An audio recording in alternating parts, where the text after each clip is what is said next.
Meus amados, queridos irmãos, a paz do Senhor, gostaria de convidar para nós meditar na palavra de Deus. Marcos 8, versículo 22, 23, 24, 25 e 26, fala sobre a cura de um cego em Betsaida, é o título dessa mensagem.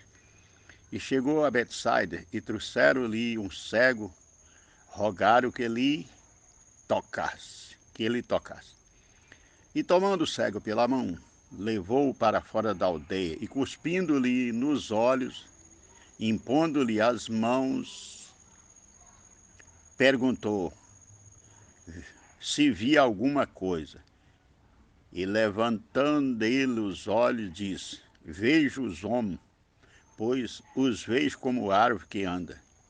Depois tornou a pôr-lhe as mãos nos olhos, e ele, olhando firmemente, ficou restabelecido e já via longe e distintamente a todos. E mandou para casa, dizendo: Não entre mais na aldeia. Amém. Glória a Deus. A Bíblia diz que Jesus chegou na cidade de Betsaida, era a cidade de Pedro. Aleluia. E trouxeram para Jesus um cego, rogando Jesus que ele tocasse, para que Jesus tocasse naquele cego. Rogaram, rogos. E Jesus atendeu. Só que Jesus não fez do jeito que o povo queria, né? Jesus tirou o cego de dentro daquela aldeia e levou para fora da aldeia. Aleluia. E cuspindo-lhe nos olhos, que falta de higiene. Os teólogos de hoje não gostam nem de ler uma palavra dessa. Tem que falar palavras bonitas e falar que Jesus fez. A Bíblia diz que Jesus cuspiu na língua de um gaga e pronto, acaba de deixar muitos apavorados. Aqueles que gostam de falar bonito. E Deus não está preocupado, Deus está preocupado com alguém que prega o evangelho a toda criatura, isso sim. E que faça a diferença, que ama uns aos outros, que ama o próximo como a ti mesmo e que, aleluia, visita os órfãos, viúvas nas suas tribulações, guarda-se da corrupção do mundo, que é a única palavra religião na Bíblia Sagrada, no livro de Tiago. Mas Jesus cuspiu nos olhos e perguntou: Você vê alguma coisa? E ele, levantando os olhos, disse: Vejo os homens, pois os vejo como árvore que anda. Então estava todo confuso. Aleluia. Se Jesus fosse como nós, os homens, tá bom, vai embora. Não, Jesus não faz obra pela metade, não. Homem é homem e árvore é árvore. Mas tem pessoa que está na situação desse cego. Não do cego. Um está na situação do cego lá na aldeia. Outro está na situação do cego quando Jesus cuspiu nos olhos. E perguntou se via coisa. Eu vejo, mas eu vejo os homens, os vejo como árvore que anda. A árvore não anda, não. Aleluia. Estava todo confuso. Será que não tem muitos que professam o nome de Jesus? E que está todo confuso, vendo pela metade, vendo tudo confuso. Mas Jesus colocou as mãos novamente e agora a Bíblia diz que ele viu longe e distintamente, ficou restabelecido e via longe. Será que nós estamos vendo longe ou estamos como o pardal que o senhor viu que tem roda de casa?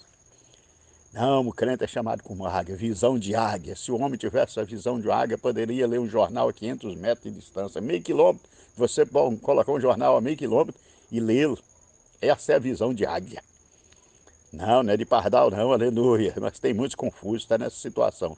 Vendo tudo ao contrário. Homem, eu os vejo, eu estou vendo os homens, mas eu estou vendo eles como árvore que anda. Não está bom não. Jesus não faz nada pela metade. Colocou as mãos novamente, agora a Bíblia diz que ele via longe e ficou restabelecido, e via longe e distintamente. Agora sabia distinguir entre a árvore e o homem. Aleluia. Aí Jesus mandou para casa, mas na recomendação: não entre mais na aldeia. É como aqueles paralíticos lá do tanque, né? De Betesda. A Bíblia, Jesus mandou para casa, ele foi. De repente, lá no versículo 14 de João, capítulo 5, a Bíblia diz: mais tarde ou depois, Jesus encontrou ele no templo. Aonde Jesus encontrou? No lugar certo, templo, lugar de adoração. Jesus deu os parabéns para ele? Não. Jesus exortou ele como: estás curado? Não peque mais, para que alguma coisa pior não lhe suceda. Olha o que Jesus falou com o cego. E essa palavra tem autoridade, é a palavra de Deus. Um dia eu falei com uma pessoa essa palavra e foi a última oportunidade que eu tive de falar com ele. Porque depois eu visitei ele no hospital e já não falava mais. 3 dias após ele estava sendo sepultado. Porque ele foi curado de uma úlcera de 17 anos. Deu testemunho, entregou para Jesus. Eu mudei, quando eu voltei, 1 ano e pouco após, encontrei ele. Perguntei se estava congregando, ele arruma aquelas desculpas, né, de que sempre arruma, que não estava, que alguém falou dele na igreja, não sei o quê. É que ele foi lá para a igreja, foi eu, aquela pessoa que era amigo dele de muitos anos, morava ali, eu conhecia desde, acho que de adolescente. Foi ele que curou da úlcera, não, quem curou da úlcera foi Jesus. O homem para comer tinha dificuldade tremenda, naquela noite ele jantou no outro dia, deu testemunho, em praça pública, para todo mundo ouvir. Foi curado. E foi mesmo, nunca mais. Perguntei, ele falou, graças a Deus, nunca mais. Mas está congregando? Não. Começou a arrumar desculpa. Eu falei com ela, está escrito, eu estava com pressa, falei, está escrito. O banco está fechando ali, não posso conversar com você não, porque senão não entra. Mas marca aí e lê quando você chegar na sua casa, João 5,14. Vai falando aí, João 5,14. Estás curado, não peque mais para que alguma coisa pior não te suceda. Pronto. Foi a última oportunidade. Poucos dias depois, o homem deu um derrame fulminante. Pronto. Foi para o hospital, visitei ele lá, ele não falava, não conhecia ninguém. Foi embora para a eternidade 3 dias depois. E esse aqui, Jesus diz, não entre mais na aldeia. Recomendou, não volta para onde você estava mais não. Muda de vida, muda de caminho. Aleluia. Jesus começou mudando as pessoas desde quando nasceu. A Bíblia diz que os magos voltaram por outro caminho quando encontrou Jesus, porque não veio para falar com Herodes, não. Aonde é que estava o rei dos judeus? E encontrou com Jesus, muda de vida, muda de caminho. Aqui Jesus diz, não entre mais na aldeia. Para o paralítico, ex-paralítico lá do tanque de Betesda, ele diz, está curado? Não peque mais para que coisa pior não te suceda. Medita nessa palavra. Como que está a nossa visão? Restabelecida? Estão vendo longe, distintamente ou estão confusos? Que Deus em Cristo nos ajude e nos abençoe.